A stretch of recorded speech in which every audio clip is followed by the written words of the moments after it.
Well, I don't know how to do all the fancy stuff that the guys do to have the intro music and all that, but here we are with our other side of the ball, episode 143. 143 used to mean I love you back when I was a kid and we were sending text messages to people because that's how many letters there were in the phrasing. So this is episode 143. I love you too.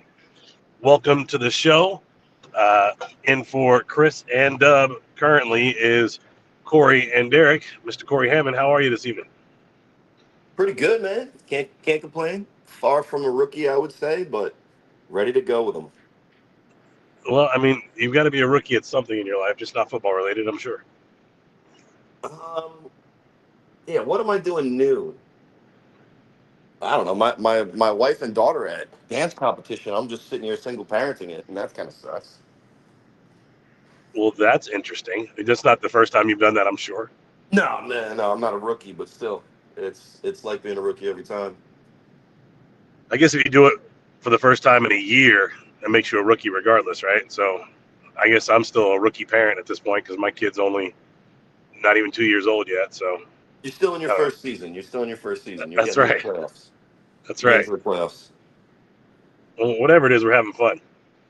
So That's look, awesome.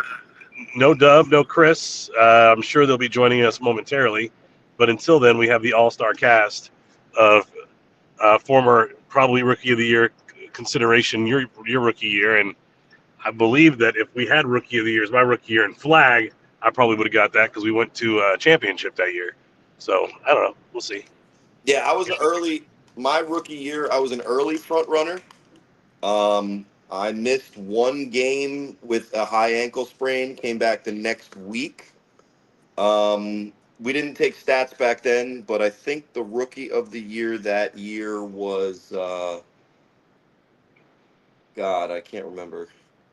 I don't know. I honestly back then I just showed up, played, went home. It's the exact opposite of what I do now. I was very uninvolved in the league. I either won my game and talked shit, or I got in a car and drove home. So.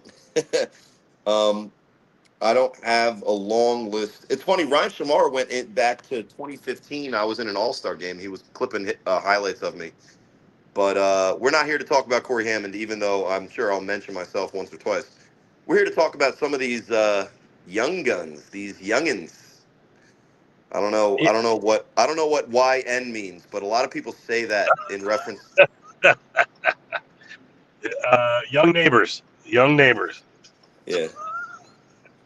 So, I mean, listen. I don't want to steal the whole show, and I'm sure we are going to get the stragglers coming on in here. I also heard that Corey Price was interested in maybe joining, and he has an interesting perspective because that Renegades team had a lot of rookies. Right. Um, it was definitely a team that had a lot of candidates. I'm sure we'll mention them for honorable mentions, but other outside of the Siquidit and Insomniacs teams, that to be honest, and it's fair. But Siquid and Insomniacs in Vegas, they get all the conversation. So I'm sure we'll talk about some of their rookies because they had some really good ones. But outside of those two teams, who are some top rookies for either the Stealth, the Hunters, um, or the Gold that you thought stood out while you were watching games out there in the West? I don't recall any hunters or gold rookies. I think most of them were returned guys or guys that I already knew that were already playing, so I wouldn't have identified them as rookies. But Was the wasn't stealth there did. wasn't there a wide receiver for the Gold that kind of was new to the league? That I don't know. I don't know if I'm misquoting somebody or if I just didn't remember him from years past.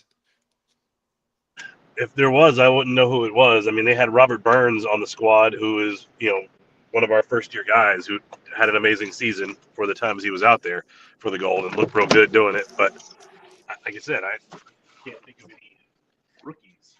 Yeah, yeah. As far as just deep into the Northeast division, um, there wasn't anybody on the uh, Heathens to me that really stood out that deserves national recognition. I know everybody liked that one white wide receiver. I feel bad not remembering his name. Mean Dean. Oh yeah. So he did have a good game against the Hawks, but I think and he gave us some trouble in the secondary for sure. But and he had a 3-on-1 return against us.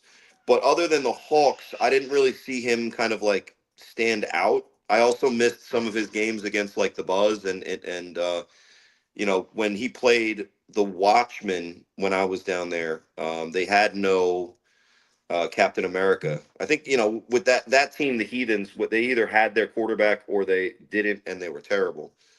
So that's the whole thing. Yeah, well, Um, I mean, I think Ryan Burroughs plays every game of the season. He gets a Rookie of the Year look for sure because no, when he he was played. He involved, played they were a last good year. team. Yeah, he Oh, could have did he? been. For who? Yeah, he played. He played in the Animals Buzz game in Maryland last year.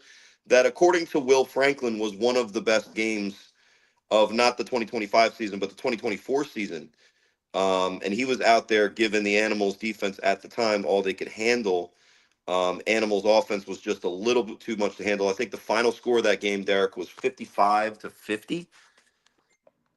So that's Wow. wild. It was one of those ones So that wasn't Burrows. streams and no one had no clue. Listen, there's no film of it. I trust Will Franklin. Um, you know, so if he says it was a good game, I'm sure it was. Well, I Um, trust him too. It'd be the reason we don't know about it is because it wasn't available for us to know about it. I guess is the best way to put no, exactly. I mean, they keep saying hashtag watch this, and it's like we can't. Sorry. it. Hashtag can't. Hashtag not able to. Um, Hashtag we can't. That's hilarious. Now there. I will say this on the Hawks. There was a couple of guys that were new to the league. But the level of consistency from those guys, I feel like it wasn't there. There was a guy named Stan. He wore. Well, What? Hey, Corey, hang on a second. Sure. the We reigning got defending champion, Dub and Chris actually putting on a show. Interesting. On the StreamYard. in beach football, yes. Yeah, we Oh, don't you're, on a link that they put up that you and I missed. So you and I are going to jump off and go to this other link. all right. Yeah, that's going to be very interesting. Now, my question is, I wonder if this game is going to be streamed. Good question. I thought on the post, and I'm not 100% sure. I thought on the post it does it have a? No, it does not have a link for what's going to be broadcasted. This is from the actual A7FL Facebook. Well, I'm gonna bring Derek in. Derek, Mr. Duncan join us. So again, this is straight from the ASNFL page, where it says the ASNFL and the BFL, which is the Beach Football League. The Hampton Beach event will take place this upcoming weekend, the 19th and 20th, for full contact talent showcase led by former KC Chief and Ole Miss Dexter McCluster. So the BIC will be taking on the best of the BFL. Now, Corey, I don't know if you can hear me. Do you have anything else to add to this BIC Beach Football League matchup this upcoming weekend? I won't say who, but somebody reached out to me and asked if I could play, and I unfortunately can't. The speed will be equalized in the sand, so I could maybe have gotten away with some shit, but unfortunately,